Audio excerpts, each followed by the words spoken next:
ने अपने परिवारजनों को इस हादसे में खोया है।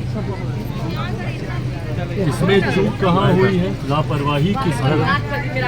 ये हादसा तो है, ये दुर्घटना तो है, पर क्या इस दुर्घटना में कहीं पे किसी की चूक हुई है?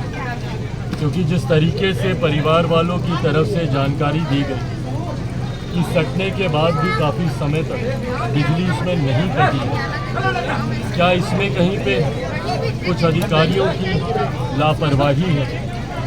ये तमाम विषय ऐसे हैं जिस पर जांच चल रही है। प्राथमिकता जिस रात ये घटना घटी उस रात मैं स्वयं पार्लियामेंट चल रहा है इसलिए दिल्ली में था, पर पूरी रात परिवारजनों के संपर्क में भी था, स्थानीय प्रशासन के संपर्क में भी था और अपनी पार्टी के हर एक नेता के संपर्क में भी था।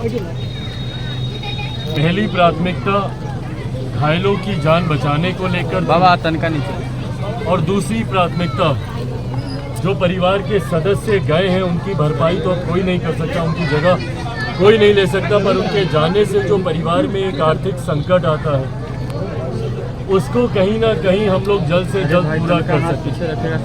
स्थानीय प्रशासन जिसमें डीएम साहब खुद तमाम जिला के पदाधिकारियों के साथ रात भर मुस्तैदी से वो भी यहाँ पर उपलब्ध रहे।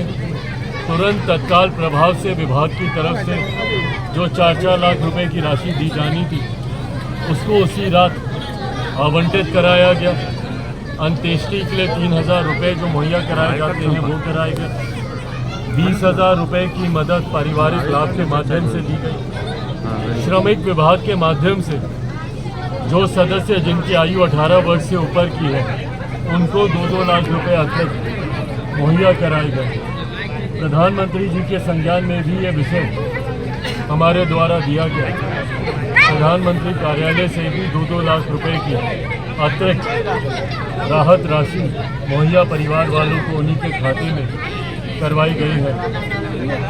ऐसे में आर्थिक कठिनाई से तो ज़रूर हम लोग हर संभव प्रयास कर रहे हैं कि परिवार को जूझना ना पड़े, पर अब इसके बाद जो हम लोग की तीसरी और सबसे बड़ी प्राथमिकता है कि अगर इसमें कहीं कोई लापरवाही हुई है तो उन दोषियों को भी चिन्हित किया जाए ताकि भविष्य में लापरवाही की वजह से कम कोई दुर्घटना ना घटे।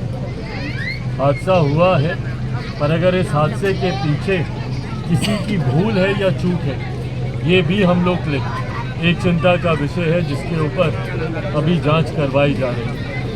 अंत में जितने मृतक हैं जहां उनको मैं अपनी तरफ से श्रद्धांजलि अर्पित करता हूं, तो वहीं परिवारजनों को इस दुख की घड़ी में ईश्वर हिम्मत दे।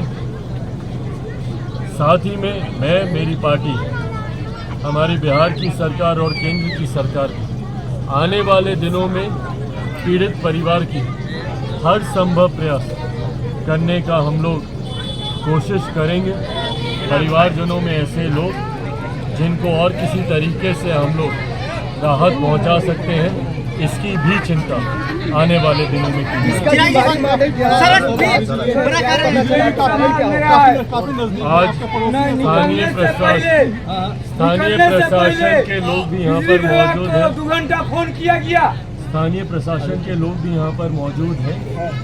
उनको भी जिस तरीके से यहाँ पर सड़क के महिलाओं के द्वारा शौचालयों की भी चिंता यहाँ पर की गई। इन तमाम विषयों को भी तत्काल प्रभाव से इस पर कार्य किया जाएगा। हमसे जुड़े रहने के लिए हमारे YouTube चैनल को सब्सक्राइब करें और नई वीडियो की नोटिफिकेशन के लिए बेल आइकॉन को दबाएं। अगर आप ये वीडियो Facebook पर देख रहे हैं तो लाइक जरूर करें और ज्यादा से ज्यादा शेयर करें। धन्यवाद।